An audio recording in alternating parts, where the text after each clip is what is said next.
This is Jordan Tower with JT News. Make sure you smash that like button, smash that subscribe button. Let's get right into the news. All right, so we're talking about Freddie Gibbs and Pork Chop, a.k.a. Beeny the Butcher, okay? Both of these guys can rap, first and foremost, okay? I think Freddie Gibbs is more interesting to me, rapping, and I think Beeny the Butcher is getting is very repetitive. You could totally disagree with me on that, but he's getting very repetitive, saying the same topics over and over, recycling things. J. Cole ate him on that, and you could disagree with me in the comments. You could tell me I don't know what I'm talking about. It's a personal opinion, okay? And you could say, we don't want to know your personal opinion. But this is part of the news that, we got to get into here. So, Beeny the Butcher and Freddie Gibbs once worked together. They did a song together. Who knows who wanted to do the song, whether it sounded good. They both can rap. They're both on that level of rapping. Who knows what their real pasts are? Okay, I don't know if any of these guys really did anything. Okay, especially with rappers nowadays, you can be whoever you want as a rapper. Actually, back in the days, you could do that too. I mean, you can kind of tell who. You can kind of tell who's really about that life and who isn't. Now, when Beeny the Butcher went to Walmart in a Rolls Royce with all his jewelry on and got robbed, that was a dumb move, okay? You don't go to Walmart in a Rolls Royce being flashy with all your jewelry on. It's kind of like wearing a steak suit in a lion cave, okay? You might get eaten up. And this is what Freddie Gibbs kind of made. For some reason, Freddie Gibbs, with his history of Beeny the Butcher, decided to make fun of that, right? So recently, Beeny the Butcher was asked about Freddie Gibbs, and he said, things come and go. And Freddie Gibbs responded and say, he was nominated for a Grammy. Beeny Butcher's kind of feeling himself right now. A little too much.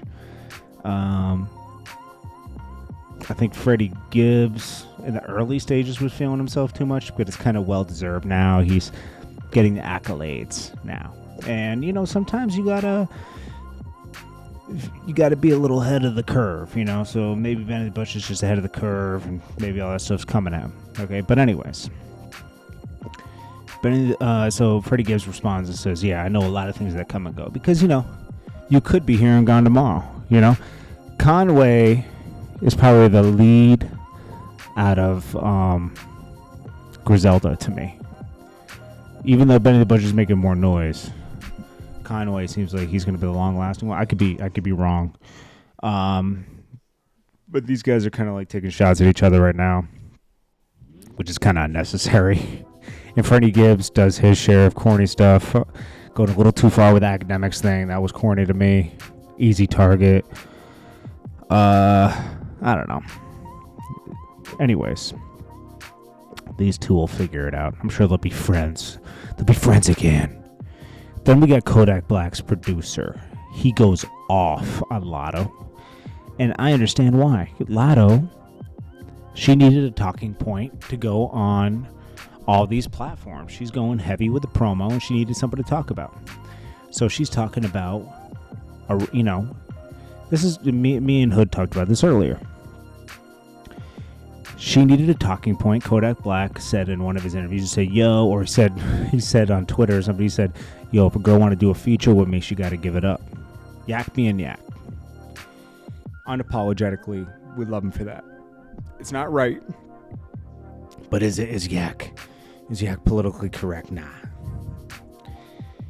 So she's, the only person she could really be talking about was Kodak Black. She knows that. People aren't going to point at anybody else on them features except for Kodak Black because of what he said. So the producer, DYRYK, that's his name. Let me fill you in on what this is about LATTO. It's all about when she asked for a feature a while back, we charged her our normal rate and she wanted a swap. Since her verse won't really do anything for us, we asked for a swap for our female artists and charged her substantially less. She declined and said she was going to not use the record. Out of the blue, she decided to accept the higher fee and still not offer a swap for our artists. Talk about empowering fellow female rappers. Now she's on some BS that she was made uncomfortable and holding up your and we were holding up your album. Let me see. I'm gonna continue this.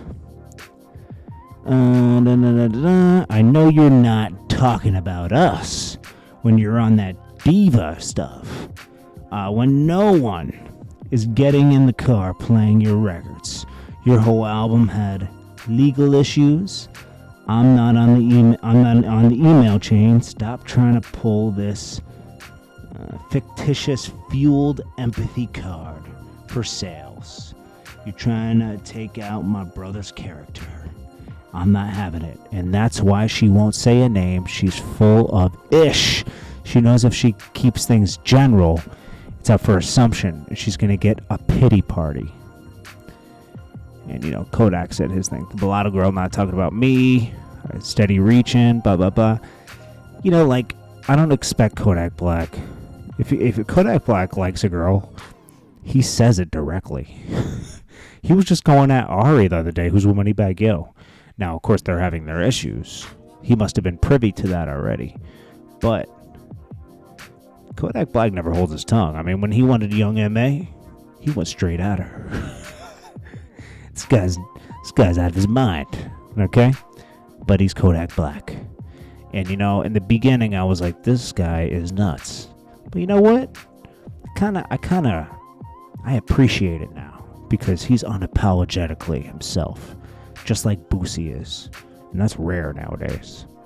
This is Jordan Tower with JT News. Smash that like button. I'll check you guys on the next one.